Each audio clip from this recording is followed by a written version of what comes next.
Una-una, nagpapasalamat ako na may bumisita sa atin. Si Chairman Dexter Dagsil.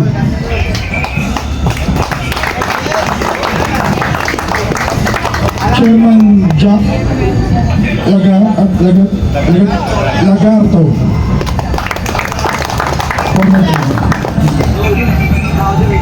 And then yung nadala ko sa atin dito, si RIP. Alright! Thank you Akala ko hindi ka sasagot At least sumagot. Si Katie Vlog. Yun. Thank you, tol. Una-una, maraming salamat sa pagpunta rito sa anniversary ng Guadalupe Nuevo. Hindi man lingid sa iba, bago lang ako. Pero tatandaan natin, isamahan natin, unang-una kailangan natin ng respeto.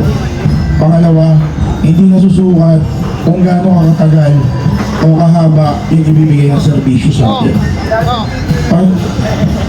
Pagkalin natin to, gawin natin masaya.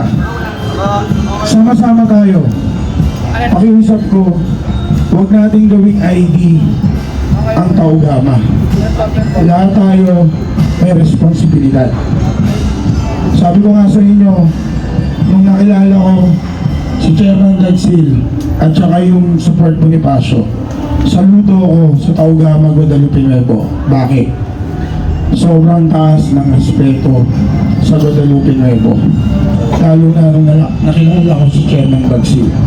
Kaya, huwag natin bitawan kung ano ang mga nagawa ng mga senior natin. Tulong-tulong tayo sa ikagaganda ng Guadalupe Nuevo. Sobrang proud ako sa naging Trestillion o Taugama ko ng Nuevo kasi sobrang respetado dati pa ang Guadalupe Nuevo. Sobrang proud ako. Kaya pakiusap ko, huwag na nating gawing ID ang Taugama. Lahat tayo may obligasyon pagpasok pa lang natin dito sa Taugama. Pwede po ba yun? Yun lang. Ang akin, gawin natin masaya. Tulong-tulong tayo. Lahat tayo may obligasyon at respeto ang kailangan natin dito. Happy anniversary and magandang gabi sa inyo lahat. Welcome sa Lapunsi. Enjoy tayo ng gabi.